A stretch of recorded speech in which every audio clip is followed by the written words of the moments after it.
Dari dua penyebab itu kami kemudian mempunyai gagasan bagaimana kalau eceng gondok ini kemudian diproses untuk menjadi pupuk. Kenapa pilihannya menjadi pupuk?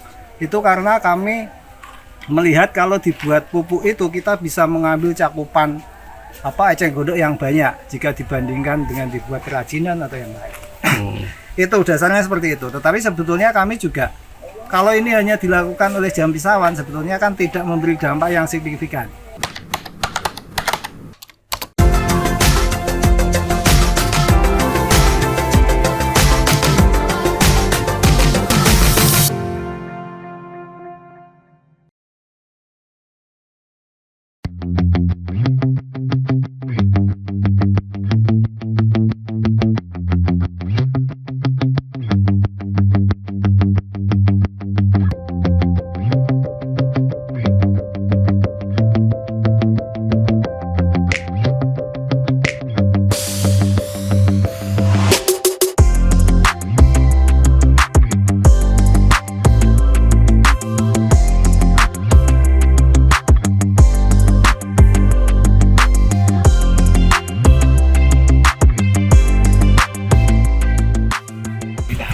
Kenapa punya ide memanfaatkan eceng gondok menjadi pupuk ini, Pak?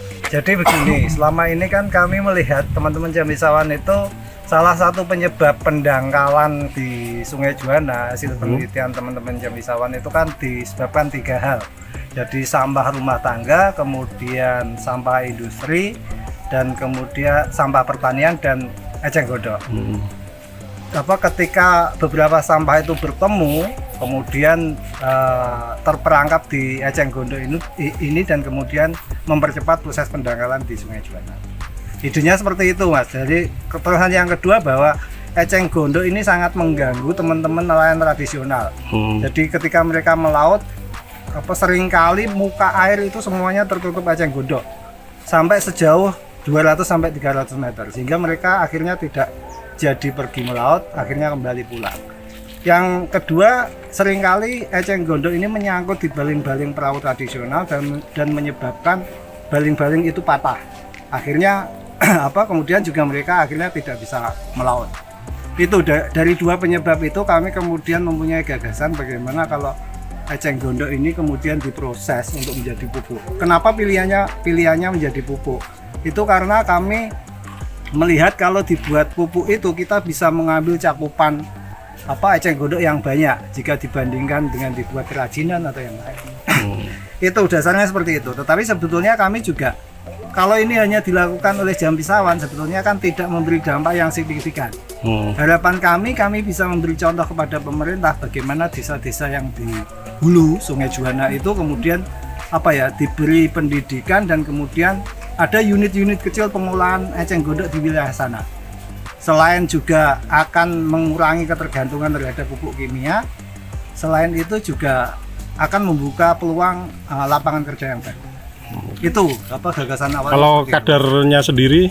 Kadarnya sendiri kalau asam berdasarkan literasi yang kami baca itu eceng gondok kan memang mengandung asam humat yang tinggi. Asam humat itu merupakan unsur pembenah tanah yang akan mengembalikan unsur hara dan mengikat unsur hara supaya tidak hanyut ketika terjadi banjir. Jadi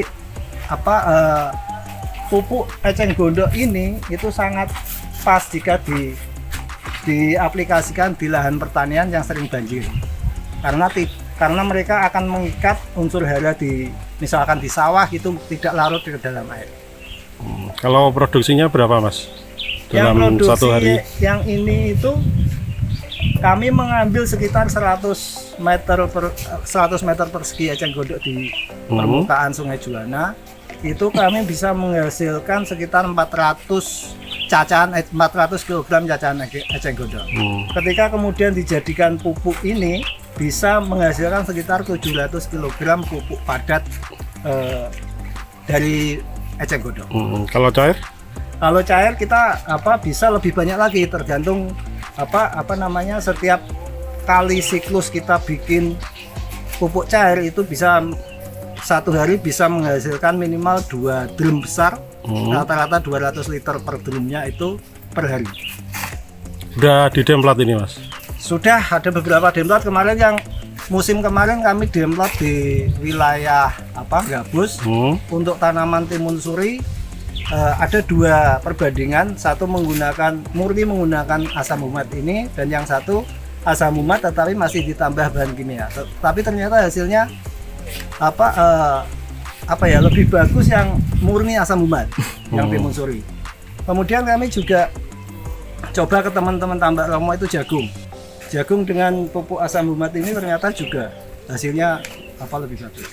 Yang untuk padi memang baru musim tanam kemarin, sehingga kita belum bisa melihat hasil yang jadi. Sampai ke panen kita belum bisa. Ini masih dalam proses demplot yang tadi.